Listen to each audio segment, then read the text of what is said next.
સમાચારમાં આગળ વધીએ સાબરકાંઠાના હિંમતનગરના આગિયોલ ગામના સબસ્ટેશનમાં આગનો બનાવ બન્યો। જેટકોના સબસ્ટેશનમાં ઉગી નીકળે સૂકા ઘાસના કારણે આગ લાગી। આગ લાગતા સ્થાનિક લોકોને ફાયર વિભાગની જાણ કરી। હિંમતનગર ફાયર વિભાગની 2 ગાડી દ્વારા પાણીનો મારો ચલાવાયો। સ્થાનિક કર્મચારી અને ફાયર વિભાગ આગ પર કાબુ મેળવવાના પ્રયત્નશીલમાં લાગ્યું। ફાયર વિભાગ દ્વારા 30,000 લીટર પાણીનો મારો ચલાવ્યો। આગ પર સંપૂર્ણ કાબુ મેળવવામાં આવ્યો। મોટી જાનહાનિ ટળી છે। महत्वना समाचार वीरेन्द्रगढ़ गामेथी बोगस डॉक्टर झड़पाई गयो। एसओजी पोलीसे दरोड़ा दरमियान सफलता मળી। लोकोना आरोग्य साथे चेड़ा करतो शख्स झड़पाई गयो। सुरेन्द्रनगर धांगध्राना वीरेन्द्रगढ़ गामेथी एसओजी पोलीसे बोगस डॉक्टर सामे कार्यवाही करी छे। बातमीना आधारे दरोड़ो पाડી हरेश पोपटभाई ठाकोर नामना शख्सने झड़पी पाडवामां આવ્યો છે, જે લોકોના આરોગ્ય સાથે ચેડા કરી રહ્યો હતો। પોલીસે તેની પાસેથી ₹18,381 ની દવાઓ કબજે કરી છે। આ ઘટનાને લઈ સ્થાનિક આરોગ્ય વિભાગની કામગીરી સામે પણ અનેક સવાલો ઊભા થયા છે।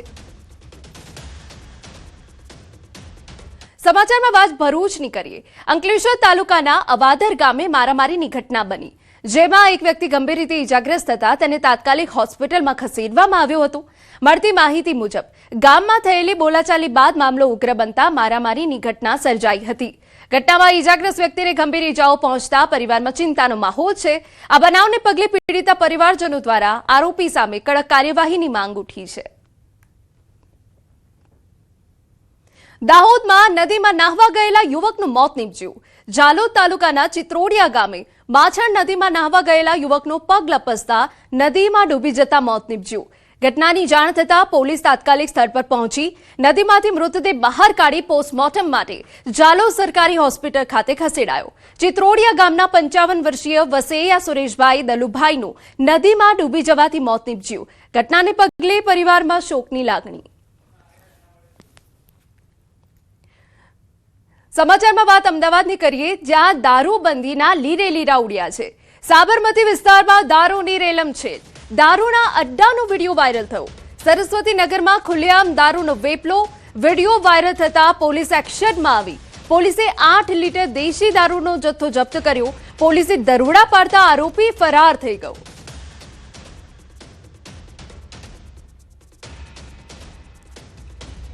તો હવે કેટલાક સવાલ પણ છે કે વારંવાર આ પ્રકારની ઘટના બની છે, કાર્યવાહી કેમ નહીં? અમદાવાદમાં દારૂબંધી માત્ર કાગળ પર છે, આ સૌથી મોટો સવાલ છે। બુટલેગરોને નથી રહ્યો પોલીસનો ડર, આ પણ સૌથી મોટો સવાલ છે, કેમ કે વારંવાર શહેરમાંથી દારૂ ઝડપાય છે। કોની રહેમ નજર હેઠળ ચાલે છે દારૂનો વેપલો, આ પણ સૌથી મોટો સવાલ છે કે કાર્યવાહી કરવામાં આવે છે તો એ લોકો કેમ પકડાતા નથી? અમારા સંવાદદાતા ઋત્વિજ વધુ વિગતે વાત કરવા જોડાયા છે। ઋત્વિજ, પૂરી અપડેટ।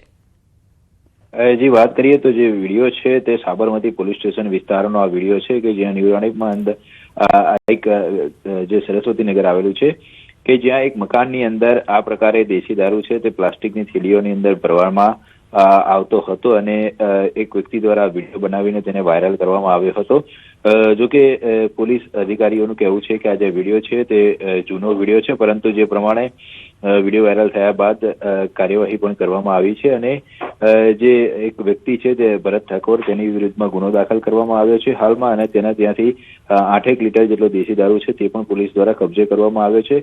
હાલમાં પોલીસ આ સમગ્ર મામલે ગુનો દાખલ કરીને વધુ કાર્યવાહી શરૂ કરી છે, પરંતુ ખૂબ જ ગંભીર બાબત કહી શકાય કે આ રીતે એક તરફ દારૂબંધીની વાતો કરવામાં આવી રહી છે અને બીજી તરફ ખુલ્લેઆમ આ પ્રકારે જે પ્રકારે દેશી દારૂ છે તે પ્લાસ્ટિકની થેલીઓમાં જાણે કે એક ગૃહ ઉદ્યોગ શરૂ કર્યો હોય તે પ્રમાણેના દ્રશ્યો છે તે આ વિડીયોની અંદર જોઈ શકાય છે। બિલકુલ, આભાર તમામ વિગતો બદલ। સમાચારમાં આગળ વધીએ। પીએમ મોદીએ વાવ થરાદમાં 19,806.9 કરોડના વિકાસ કાર્યોના લોકાર્પણ અને ખાતમુહૂર્ત કર્યા। આપણે જણાવી દઈએ કે પશ્ચિમ એશિયા યુદ્ધ મુદ્દે પીએમ મોદીનું સંબોધન। યુદ્ધની અસર અનેક દેશો પર પડી। ભારત યુદ્ધની સ્થિતિમાં પણ અડીખમ ઊભું છે। દુનિયામાં પેટ્રોલ ડીઝલના ભાવ વધ્યા છે, પરંતુ ભારતમાં પેટ્રોલ ડીઝલના ભાવ નથી વધ્યા। दुनिया के कई देश युद्ध, अशांति और अस्थिरता से घिरे हैं। वेस्ट एशिया में जो हालत बने हुई है उनका असर पूरी दुनिया पर है। ऊर्जा जरूरतों की, डीजल, पेट्रोल और गैस की दिक्कत पूरी दुनिया में बढ़ गई है। ऐसे संकट में भी भारत ने हालातों को नियंत्रण में बनाए रखा है।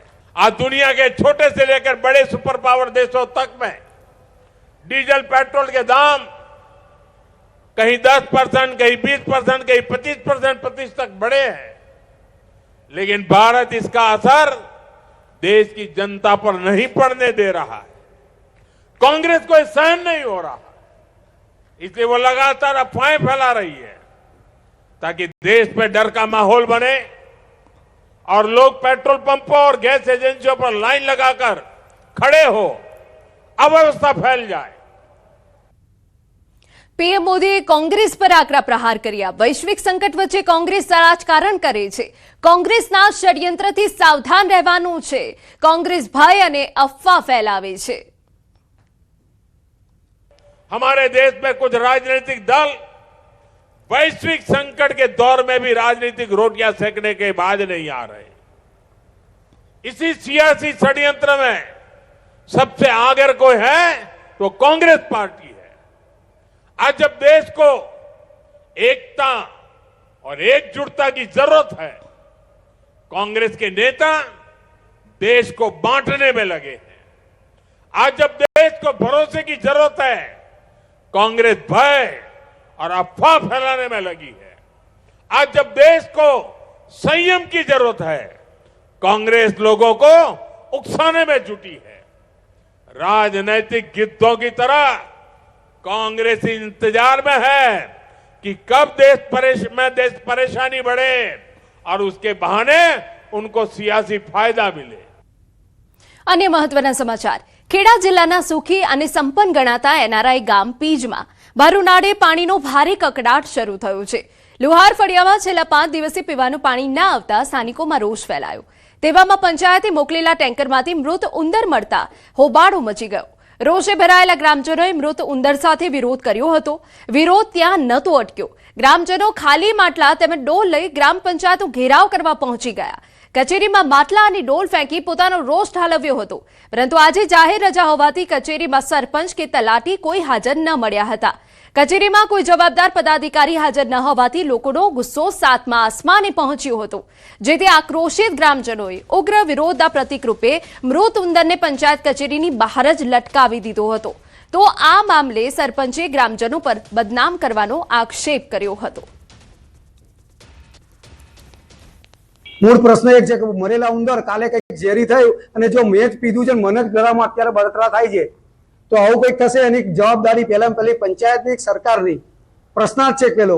બીજું કે ગામની અંદર આ પહેલા 20 દિવસ પહેલા 20-25 કે 2 મહિના પહેલા પંચાયતની અંદર એક પાઇપની અંદર વાંદરું મરી ગયેલું અને એ 20 દિવસ સુધી પંચાયતમાં પાણી આવ્યું અને એનું હળપિંજર કાઢવામાં આવ્યું હતું, એટલે આખા ગામે વાંદરાનું હળપિંજર વાળું પાણી લોકોએ પીધું છે।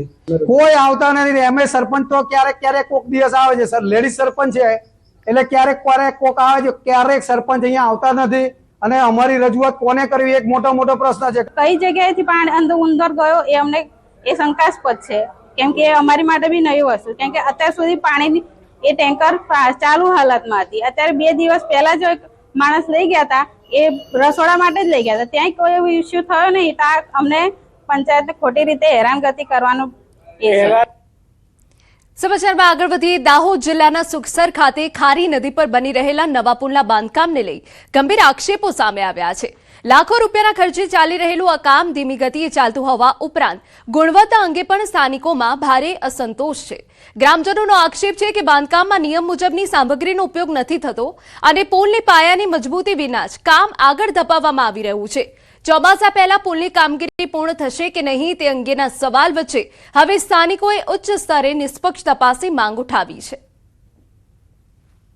સુખસરથી ફતેપુરા તરફ જતો રસ્તો છે, ઝાલોદ અને ફતેપુરાને વચ્ચે જોઈન્ટ થતો આ મેઇન રસ્તો છે, બરાબર। એનું બ્રિજનું કામ જે ચાલુ છે તેમાં યોગ્યતાથી બેરી કટિંગ અને ડાયવર્ઝન આપેલો નથી, કે જે કંઈ બ્રિજનું કામ કરવામાં આવે છે એ યોગ્યતાથી નથી થતું। જે કંઈ મટીરિયલ વપરાય છે એ મટીરિયલ યોગ્ય નથી। સુખસરમાં નવીન પુલનું બાંધકામ કરવામાં આવી રહ્યું છે, જે છેલ્લા 3 માસથી કામગીરી ચાલુ છે, પરંતુ છેલ્લા 1 માસથી કોઈ કારણોસર બંધ છે અને હાલમાં વાહન ચાલકો